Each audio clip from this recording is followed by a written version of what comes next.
Apakah presiden memang terlahir sebagai seorang presiden? Apakah saya terlahir sebagai saya? Mengapa bukan saya yang jadi presiden?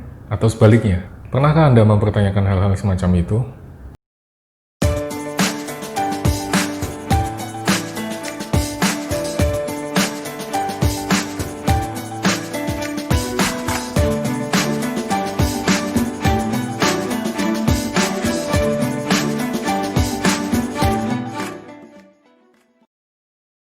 Bismillahirrahmanirrahim. Assalamualaikum warahmatullahi wabarakatuh. Apa kabar teman-teman sekalian? Semoga semuanya dalam keadaan baik dan sehat selalu. Pernahkah teman-teman mempertanyakan apa peran dan fungsi teman-teman sekalian dalam kehidupan ini? Atau pernahkah teman-teman mempertanyakan peran dan makna hidup orang lain dalam kehidupan ini? Apakah semua orang memang dilahirkan untuk menjadi sesuatu? Apakah kita bisa menjadi siapapun yang kita inginkan? Atau kita hanya hidup menjalani takdir Tuhan? Dalam Al-Quran, Az-Zariyat 56 misalnya, Allah berfirman bahwa وَمَا خَلَقْتُ الْجِنَّ وَالْإِنسَ إِلَّا لِيَعْبُدُونَ.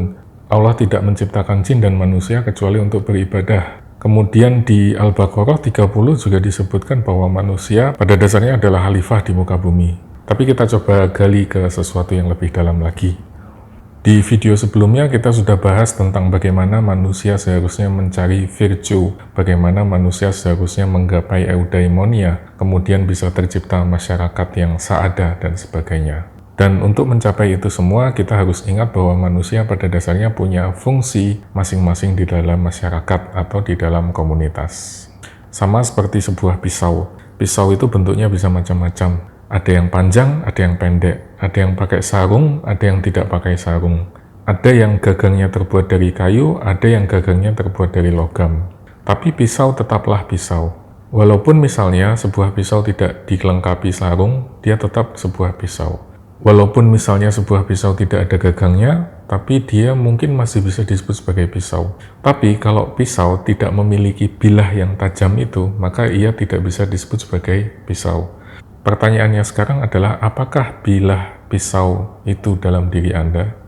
Apakah bilah pisau dalam diri seorang presiden? Apakah bilah pisau dalam diri seorang manajer? Atau dalam diri seorang kepala rumah tangga? Apa fungsi dan peran yang tak bisa tergantikan dan harus melekat dalam seseorang tersebut? Kalau saya seorang dosen atau praktisi, apa yang menjadi bilah pisau saya? Kalau saya seorang presiden, apa yang menjadi bilah pisau saya? Apa yang membuat saya tidak bisa tergantikan oleh yang lain? Inilah pentingnya bagi kita untuk memahami konsep eksistensialisme. Dalam pandangan eksistensialisme tradisional, eksistensialisme adalah perwakilan dari happiness, dari virtue, dari eudaimonia, bahwa kita harus memenuhi fungsi dan peran kita dalam masyarakat. Tapi fungsi apa? Mengapa ada yang menjadi pemimpin? Mengapa ada yang menjadi rakyat? Mengapa ada yang menjadi orang kaya? Mengapa ada yang menjadi budak? Pada dasarnya, manusia memiliki fungsi yang berbeda daripada hewan. Manusia memiliki rational activity. Manusia memiliki semacam coordinated effort. Itulah yang kemudian memungkinkan manusia untuk menjalin komunikasi, untuk membuat kontrak sosial, untuk membentuk negara, dan seterusnya. Tapi dalam eksistensialisme modern, hal ini agak sedikit berbeda. Dalam eksistensialisme modern, eksistensi mendahului esensi. Tidak ada esensi atau fungsi intrinsik. Pada dasarnya kita boleh menjadi apa saja, kita bisa menjadi siapa saja. Humans are radically free. Jadi kita bebas mendefinisikan diri kita sendiri. Anda boleh menjadi apapun yang Anda inginkan dan Anda harus melakukan hal itu. Dalam novel The Brother Karamazov, karya Fyodor Dostoyevsky, salah satu tokohnya, Ivan, mengatakan bahwa if God is dead, then everything is permitted. Jadi kalau nggak ada Tuhan, kita boleh melakukan apa saja yang kita inginkan. Mirip seperti Nietzsche yang mengatakan bahwa God is dead. Pokoknya dalam pandangan eksistensialisme modern, Anda bebas menjadi siapa saja. Tidak ada kewajiban apapun, terserah Anda bisa menjalani dan memberi makna pada kehidupan yang Anda jalani. Kalau kata Charles Taylor, we are self-interpreting animals. Inilah konsep dasar eksistensialisme. Eksistensialisme pada dasarnya berkutat tentang eksistensi, absurditas, dan alienasi. Kita akan bahas satu persatu. Bayangkan kita hidup di Paris di tahun 1940-an, 1950-an, terus kemudian kita sedang nongkrong di kafe di tepi sungai Seine, kemudian kita lagi ngopi sambil makan croissant dan seterusnya.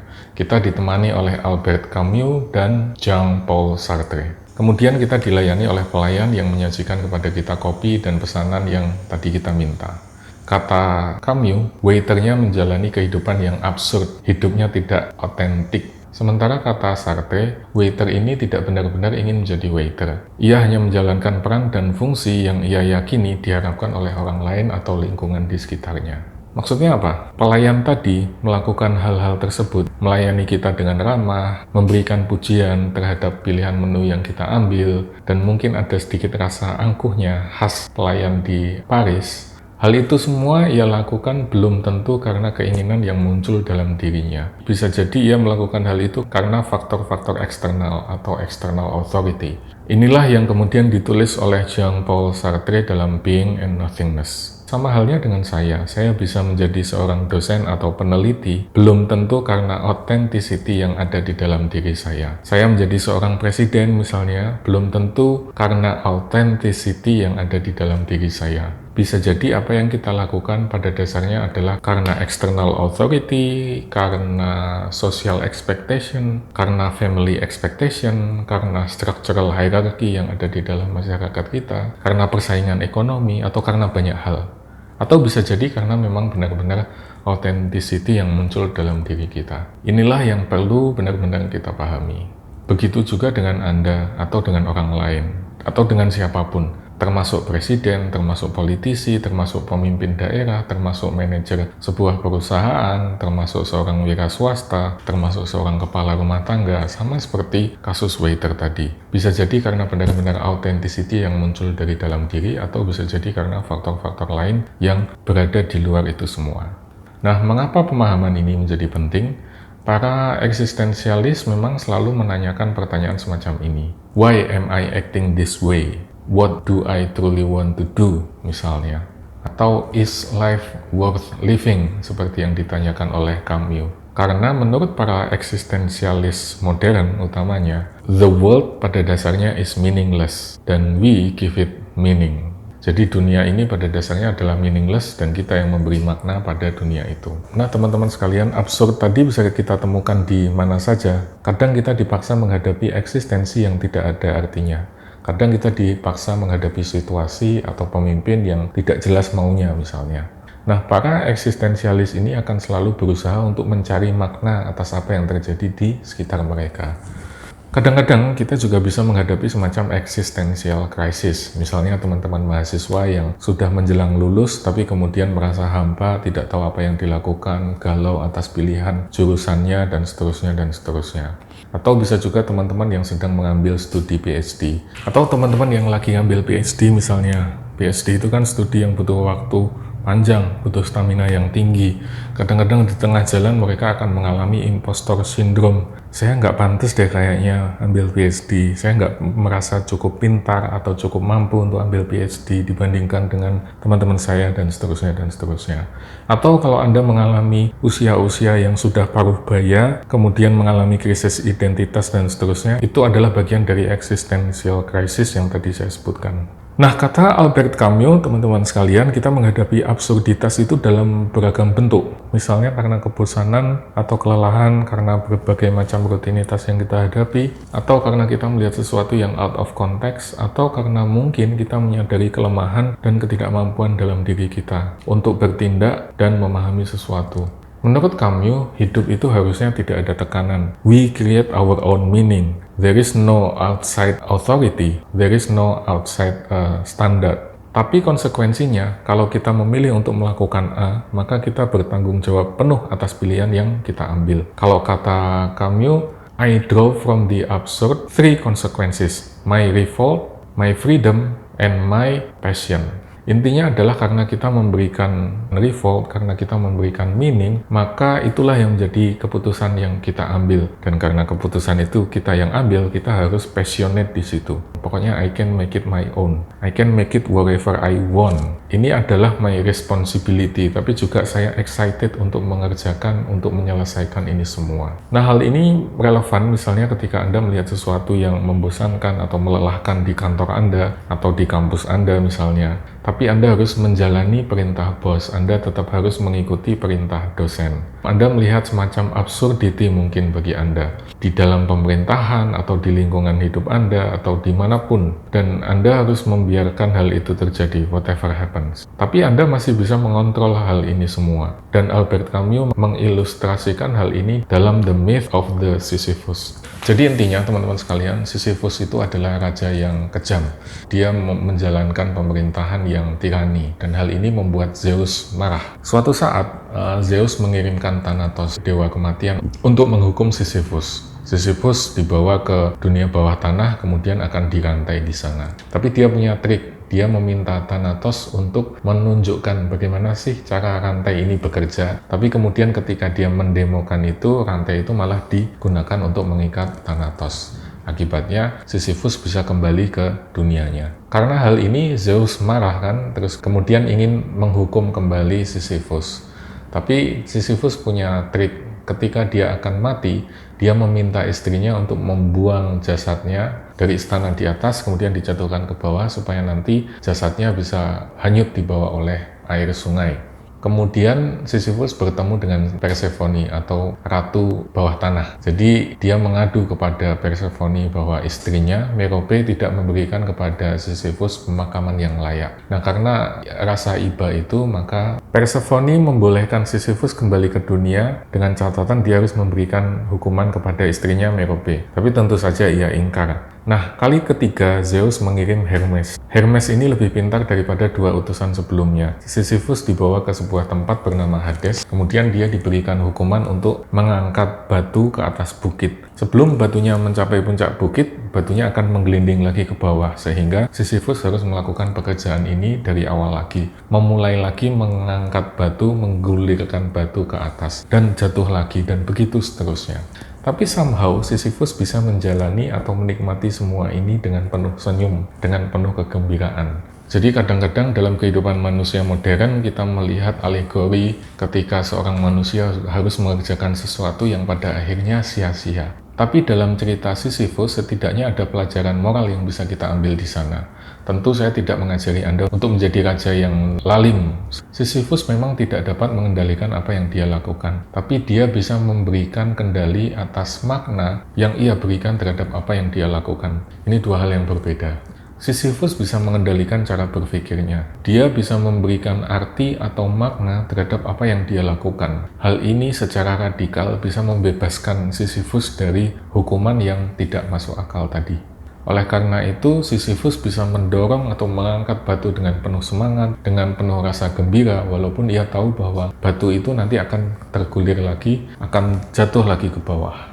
Pergumulan hidup yang kita alami sehari-hari mungkin mirip seperti apa yang dialami oleh Sisyphus ya. Kadang kita harus melakukan sesuatu yang berulang-ulang dan kadang-kadang semua itu tidak masuk akal. Tapi kalau kita bisa memberi arti, kita bisa memberi makna terhadap apa yang kita lakukan, maka kita bisa menjadi seseorang yang benar-benar autentik.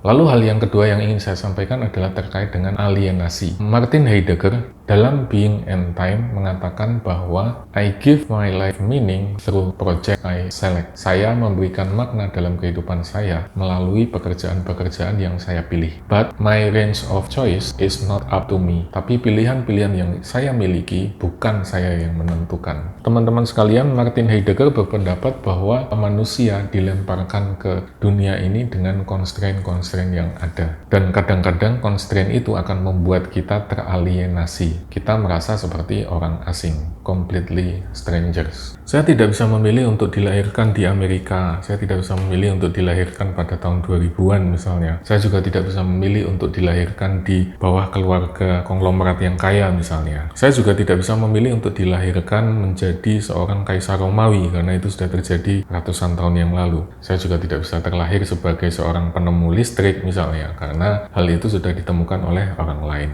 Nah, teman-teman sekalian, Martin Heidegger menyebut eksistensi manusia, menyebut eksistensi human being sebagai Dasein.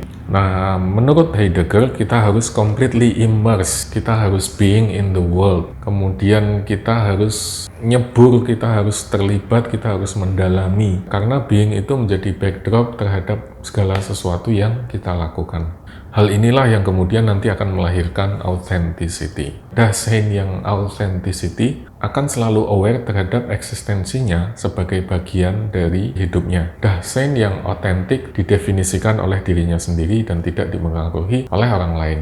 Dasein yang inauthentic tidak mempunyai awareness semacam itu. Ia hanya membaur seperti yang lain, one become they, jadi sama seperti yang lain saja begitu. Teman-teman sekalian, kita punya kecenderungan untuk menjalani apa yang disebut Heidegger sebagai the everydayness, atau kehidupan yang one become they tadi. Jadi inilah yang kemudian membedakan antara authentic Dasein dengan inauthentic Dasein. Inauthentic human experience dengan authentic human experience. Poinnya adalah bahwa seseorang harus tahu kehidupan mereka dan apa yang seharusnya dilakukan untuk bisa memberikan authentic experience dalam kehidupan mereka tadi. Nah, misalnya sebagai seorang capster, saya mungkin akan terbiasa untuk menggunakan gunting sebagai bagian dari pekerjaan saya sehari-hari. Sebagai seorang dosen atau sebagai seorang peneliti, saya akan terbiasa menggunakan laptop sebagai alat yang saya gunakan dalam pekerjaan saya sehari-hari. Tapi saya bisa terjebak kepada the everydayness tadi. Sampai kemudian misalnya gunting saya rusak atau patah, atau misalnya laptop saya rusak, kena virus, tidak bisa digunakan, dan seterusnya. Saya baru sadar bahwa ternyata laptop atau gunting tadi adalah objek yang independen dari diri saya. Nah, Dasein itu harus sadar, harus paham apa yang eksis dan apa yang tidak eksis dalam kehidupannya. Teman-teman sekalian, Heidegger membagi siklus hidup kita dari Dasein sejak lahir sampai kita mati atau Dasnih. Dalam siklus itu kita akan mengalami beberapa tahapan. Tahapan pertama adalah yang disebut sebagai Verfallen atau kejatuhan. Di sini kita akan terjatuh, kita akan terjebak dalam the everydayness tadi. Kita akan terjebak menjadi pribadi yang inauthentic. Karena menghadapi alienasi, karena menghadapi absurditas, karena menghadapi everydayness of our daily life. Kemudian tahapan yang kedua adalah yang disebut sebagai Befindlichkeit atau penemuan diri. Jadi di sini kita mulai menyadari bahwa diri kita tidak sekedar mengikuti norma sosial, bahwa kita tidak sekedar menjalani tradisi ritual atau harapan sosial yang ditanamkan masyarakat ke dalam diri kita sendiri. Lalu yang ketiga adalah thrownness atau ketika kita dilempar ke dunia saat kita lahir. Di sini kita memahami bahwa kita dilempar ke dunia dalam kondisi dengan berbagai constraint yang ada, yang tadi sudah saya sebutkan sebelumnya. Kemudian tahapan yang keempat adalah yang disebut sebagai Verstehen atau understanding. Di sini kita mulai memahami bahwa hidup kita finite antara Dasein ketika lahir sampai Dasnih ketika kita mati. Kita punya time span yang terbatas. Tapi di time span yang terbatas itu kita punya possibility yang tidak terbatas untuk melakukan sesuatu. Ini adalah tahapan ketika kita mulai menjadi otentik, ketika kita mulai berinteraksi dengan dunia dan dengan pemahaman yang terbatas bahwa kita melakukan sesuatu karena memang kita ingin melakukan sesuatu dan bukan karena kita harus selalu mengikuti norma. Inilah yang biasanya dialami oleh orang-orang Paruh-baya. Mereka bisa mulai memasuki tahapan Verstehen atau understanding. Mereka mulai bisa berfilosofi. Mereka bisa mulai menemukan makna hidup. Punya prinsip-prinsip yang mereka pegang kuat. Tapi Verstehen tadi tidak harus terjadi pada saat manusia Paruh-baya. Anda pun bisa mengalaminya atau Anda pun bisa berusaha untuk mewujudkannya kapanpun yang Anda mau. Nah, mengapa pemahaman ini penting? Pertama, Heidegger mengajarkan kepada kita bahwa keberadaan sesuatu itu menjadi penting, menjadi relevan, karena sesuatu itu ada dalam persepsi kita. Dan realitas tanpa persepsi kita menjadi sesuatu yang tidak relevan. Sebagai contoh, kalau ada pohon yang tumbang, tapi tidak ada yang melihat, tidak ada yang mendengar, tidak ada yang menyaksikan, apakah itu relevan buat kita? Menurut Heidegger, enggak. Hal itu seharusnya tidak menjadi masalah. Lalu maksudnya apa? Maksudnya adalah bahwa kita seharusnya berurusan dengan hal-hal yang hanya bisa kita jangkau saja. Bahwa dealing with things outside our sphere is not very sensible menurut Heidegger. Kemudian yang kedua, sepanjang sejarah hidup kita, kita harus sesekali memeriksa dogmatisme kita. kita harus sesekali memeriksa bias dalam diri kita. Dan dalam proses ini kita akan lebih mengenali diri kita akan lebih mengenali ide dan persepsi yang datang kepada kita yang jumlahnya tidak terbatas. Dan itu semua bisa membantu kita untuk menggapai authenticity. Nah, authenticity ini teman-teman sekalian tidak bisa diperoleh begitu saja. Ini bukan sesuatu yang taken for granted, tetapi harus diupayakan, harus diusahakan, dan itu tidak perlu menunggu sampai kita nanti tua. Nah, dengan memahami being, dengan memahami Dasein, kita akan bisa memisahkan diri kita dari keruwetan hidup sehari-hari. Intinya kita harus selalu aware, karena more aware akan mendorong kita untuk menjadi more authentic self. Karena more authentic self akan membawa kita pada more authentic human being, dan more authentic human being akan memberikan kepada kita more authentic life.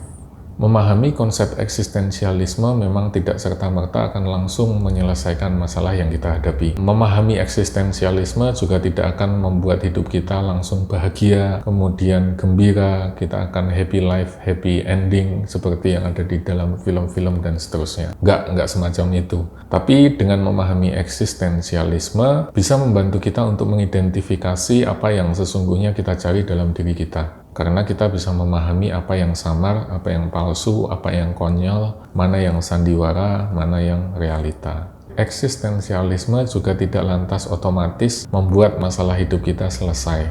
Tapi dengan terus-menerus mempertanyakan, meragukan, dan mungkin bergumul dengan kecemasan dan keputusasaan, bisa membantu kita untuk menenangkan diri kita dalam kehidupan yang begitu chaotic ini. Jadi balik lagi ke pertanyaan awal. Terlahir sebagai apakah Anda? Sudah pantaskah Anda menjadi Anda? Terima kasih sudah menyimak. Billahi taufiq wal hidayah. Assalamualaikum warahmatullahi wabarakatuh.